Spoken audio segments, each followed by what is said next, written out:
Are you looking to sell your house to a cash buyer but can't determine who's the best? Listen to this quick tip.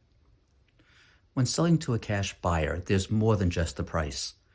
Very often, homeowners just want the highest price, which is human nature. I'm not sure I'd be any different. The problem is there's so many factors that go into the person you're dealing with and the actual structure of the deal. First, do you like and most importantly trust the person you're working with? Trust just what he's saying. Trust his aura. Number two, do you trust he can actually close? Do you trust he has the finances? Do you trust he has the knowledge? Do you trust he has the proper legal backing, as far as attorneys and so on? And then in addition to that, do you trust he's going to actually buy, or is he going to wholesale the house? Now, wholesaling is when somebody gets a house under contract.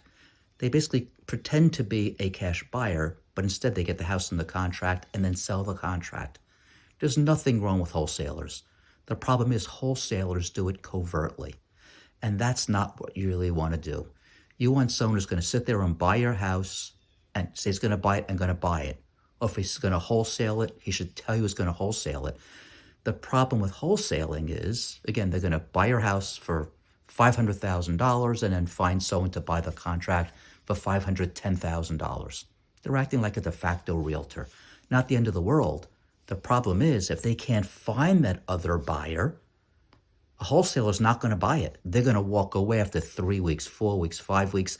I've heard 6 months they've had that they held the seller up and then walked away. So be careful as to who you're dealing with. Check their Google reviews, check their website, make sure they're legitimate. See if they actually have deals they've done.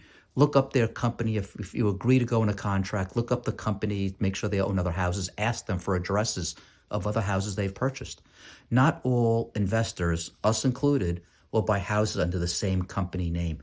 We use multiple names. We buy so many companies. It's just from a lawyer's advice to own them in different LLCs, different companies. So, but make sure that the person you're dealing with has purchased houses in the past, and a number of them, so you know they're real. So again, like them and trust them. Have confidence they can actually close. Have confidence they're going to do what they say they're going to do. And there's a few telltale signs. If a person's not willing to give you a sizable deposit, typically we work on 10%, except in the most expensive houses, we try to bring it to 5%. You don't want them to have an out on the contract. If they say they're going to buy it, there should be no out unless you can't deliver clean title. And number three, there should be a time frame in which they're going to close. Typically, we say 6 weeks here in New York. It takes, roughly about 4 weeks to get title. Give a little leeway, and then you have an extra week to review title and a week for the attorneys to coordinate. We can do it faster if need be, if it's urgent, but that's typically what we tell people. And most often, people say they're not ready to close in 6 weeks. They want 2, 3, 4 months, and whatever people want. If they want to close in 6 months, that's fine with us as well.